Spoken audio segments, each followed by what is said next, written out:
What I'd like to do today actually is share some experiences that I've had over the last 15 years really, where there has been a distinct lack of cultural diplomacy in the field of exploration for minerals and mining development. Before I talk about this, I just want to explain that in my life I've had two careers. The first career was in aviation. I moved into aviation at a very young age, and I was actually the youngest aircraft trader in the world when I bought my first airliner when I was 20, and it was quite an incredible experience. And when I look back at it now, it's even hard for me to believe that that was the reality of those times, but it was quite incredible. I was born in Africa, brought up in Africa, and I've worked all over Africa and in all over 40 countries around the world, many of those countries in aviation.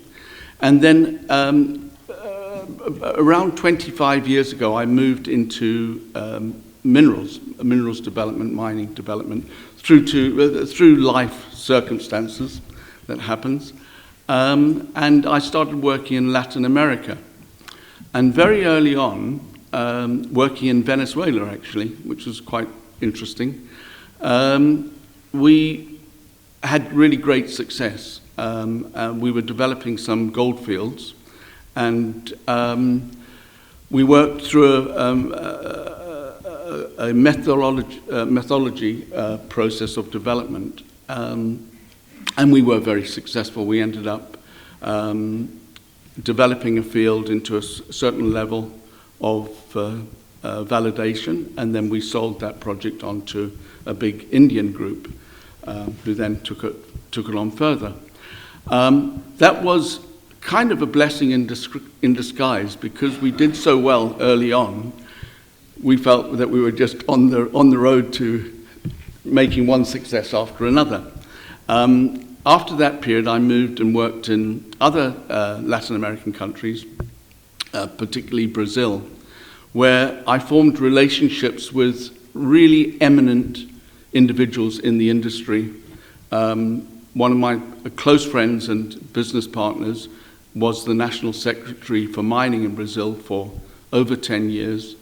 Another partner was a director of Rio Tinto Brazil, and really a fantastic group of people who are really highly technologically capable to develop projects.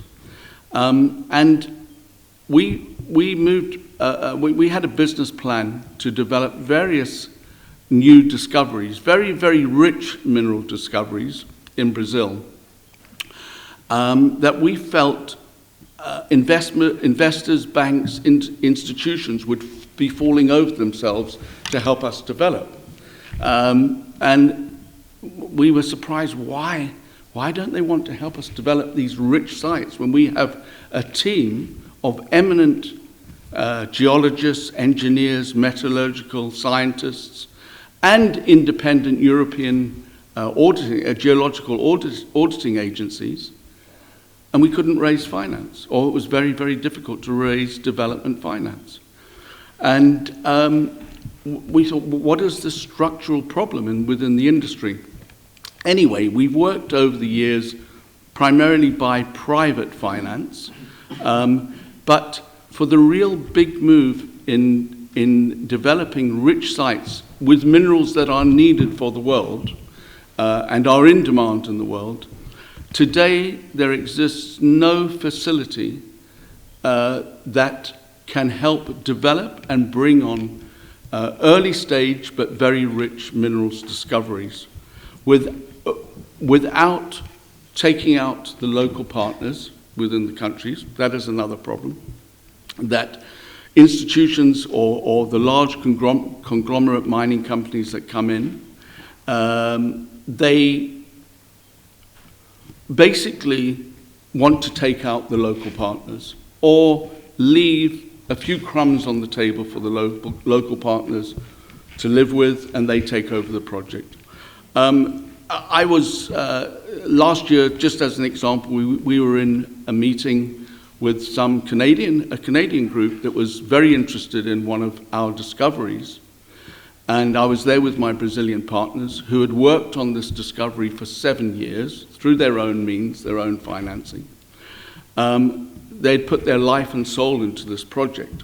And this Canadian group basically showed a distinct lack of cultural diplomacy and offered our group that they would give them the benefit of taking over their project. They wouldn't pay them any money whatsoever for all the work that they've done over those 10 or 7 years. And they would offer them a 1% royalty once the mine was developed, but with no guarantees that the group would develop the mine and carry on from there. Now, there are literally thousands of extremely rich mineral sites in the world that are waiting to be developed. Thousands. I work in Africa, I work in Latin America primarily, and we have more sites than we could develop if we had a fund behind us today. And the irony is that many of these sites are precious metals, gold, silver, and platinum. And one would think investors, banks would be falling over themselves to come and support such an initiative. But they don't. And there are many reasons for this. But one thing is for sure, we and other organizations deliver the expertise that can designate sites as having a very high probability of containing billions of dollars worth of minerals. So this is what has brought me to where we are today, which is working with our partners. We've decided that we have to take a different route to develop these sites. And that route is marrying the digital world with the minerals world and creating new forms of digital assets that can be marketed through facilities such as Ethereum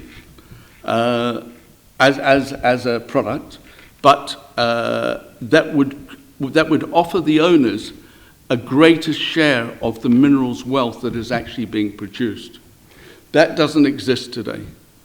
Today, if the man in the street wishes to go and invest in minerals directly, have an ownership share of minerals, there's nowhere they can do that, really. People can buy gold, of course, but to invest in minerals that they legally own at the source of production is impossible. And that's what we're going to do with GeoBlocks. And this is why we're calling it GeoBlocks, because it's the new building blocks, the transformation of an industry, and it's all about sharing wealth, respecting our local partners, allowing our partners to be with us and to help us develop, and also respecting the communities in which these sites are found and the municipalities. And basically, that's what we're doing, and that's why we're here today, and it's a real transformative program that is going to benefit all stakeholders once we launch. And that's, I'm happy to take any questions, by the way, if Thank you very much. No, that's good, John. Thank you very much indeed. Thank you.